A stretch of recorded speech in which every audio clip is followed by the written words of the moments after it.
Saudara terkasih dalam Tuhan Yesus Kristus, kita berjumpa kembali dalam sapaan rohani hari ini.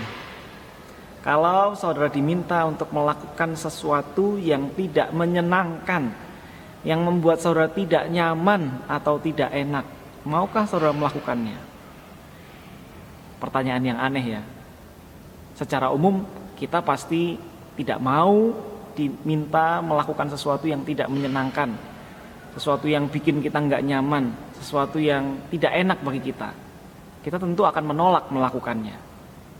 Tapi sebenarnya kita juga mengakui bahwa ada kalanya kita bukan soal mau atau tidak mau, tetapi perlu melakukan sesuatu yang tidak menyenangkan, yang mungkin membuat kita tidak nyaman, yang mungkin tidak enak, dan kita tetap melakukannya. Kenapa?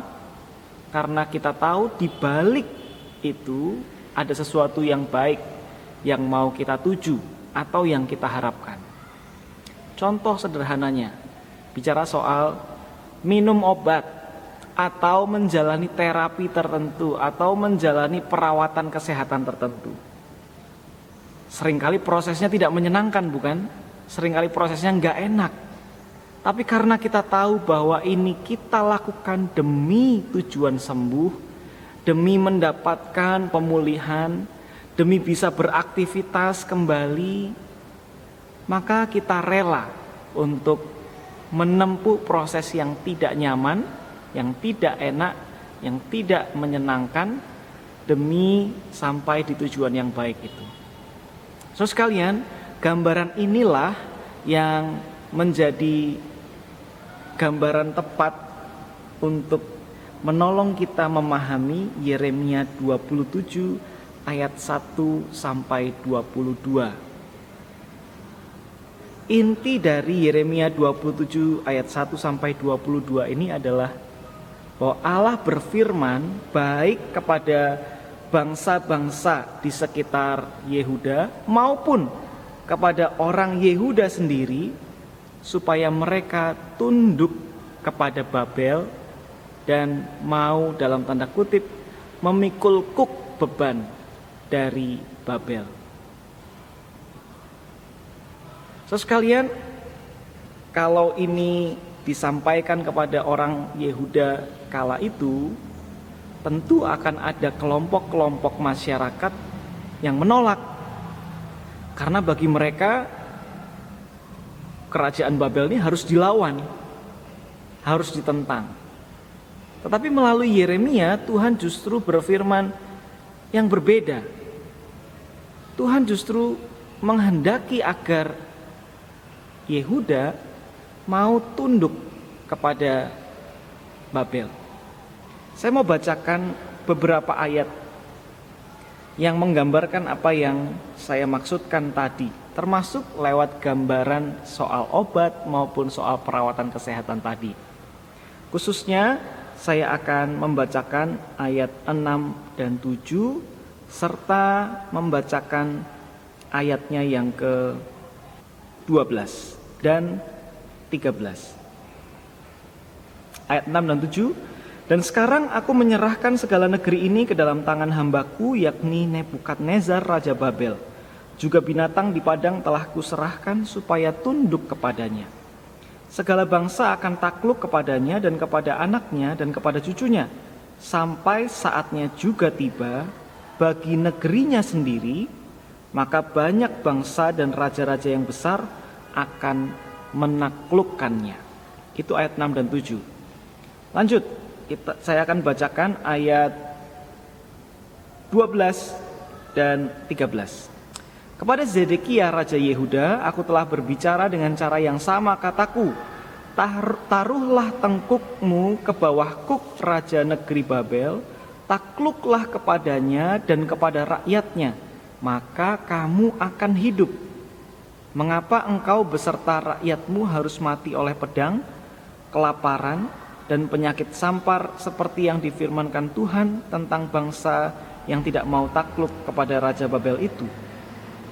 Saudara sekalian, dari beberapa ayat ini Tuhan mau mengatakan bahwa sekalipun prosesnya tidak menyenangkan dan tidak enak, tetapi sebenarnya tujuan akhir yang hendak dicapai oleh Allah melalui proses yang tidak enak ini adalah supaya orang Yehuda dapat tetap merasakan keselamatan dari Tuhan.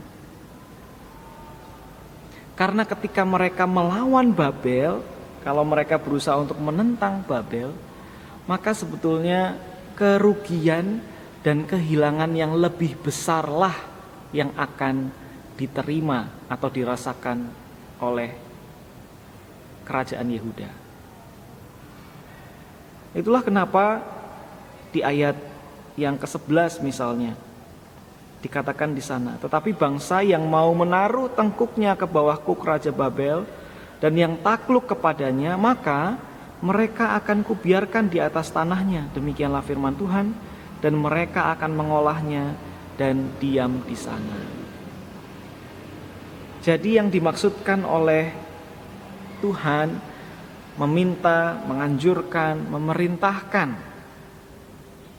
bangsa Yehuda, orang-orang Yehuda untuk tunduk kepada Babel bukan semata-mata karena mengalah saja, bukan.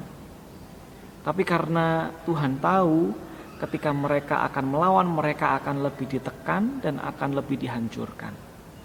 Tapi kalau mereka mau tunduk walaupun tidak menyenangkan kepada bangsa Babel, maka mereka akan punya kesempatan untuk tetap mengolah tanahnya, untuk tetap berada di tanahnya.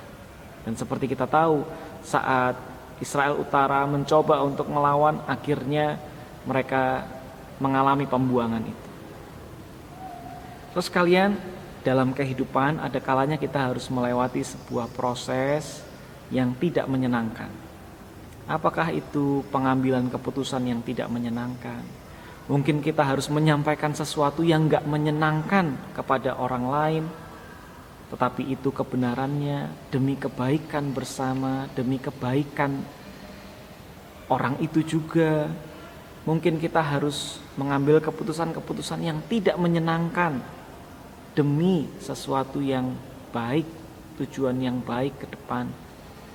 So sekalian, kadang kita Tuhan bawa kepada situasi-situasi yang tidak menyenangkan semacam itu.